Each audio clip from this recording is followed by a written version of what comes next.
Okey, untuk kali ini sebenarnya saya telah menghasilkan pameran nafas tu pada tahun 2004, dan ketika itu setelah saya rasa dapat kekuatan mati hidup semula tu, boleh katakan itulah pameran saya yang saya hasilkan karya terbanyak lah, sebanyak 52 arca dalam satu pameran. Jadi penghasilan arca sebanyak 52, dan selepas daripada pameran tu juga saya menghasilkan turutan-turutan sambungan-sambungan dalam siri nafas tu, dan boleh dikatakan ini antara satu satu perkara pembuatan arca saya yang melepaskan diri saya dari satu belenggu beban kehidupan, dan juga membebaskan diri saya kepada dalam penghasilan karya yang lebih dalam dari segi bentuk pun lebih organik, lebih nampak fluidity, nampak pergerakan, nampak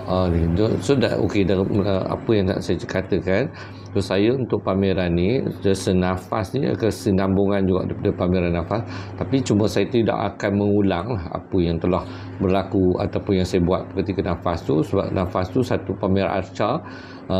yang boleh dikatakan setiap arca yang secara individu lah, setiap arca 52 biji arca tu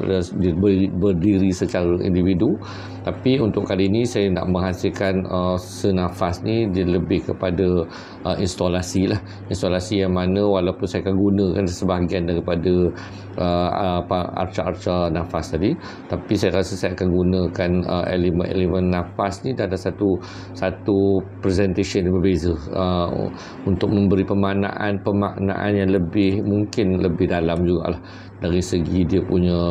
keperluan berkarya, yang mana bila kolaborasi dengan Hasnul Jamal Saidun ni seorang visual artist yang juga banyak menggunakan berbagai media lah, media yang elektronik, media media seni contemporary punya medium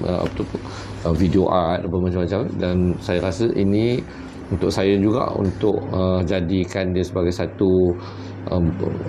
pameran yang ada perhubungan antara dua orang artis yang saya dan juga Hasnul ni. Saya nak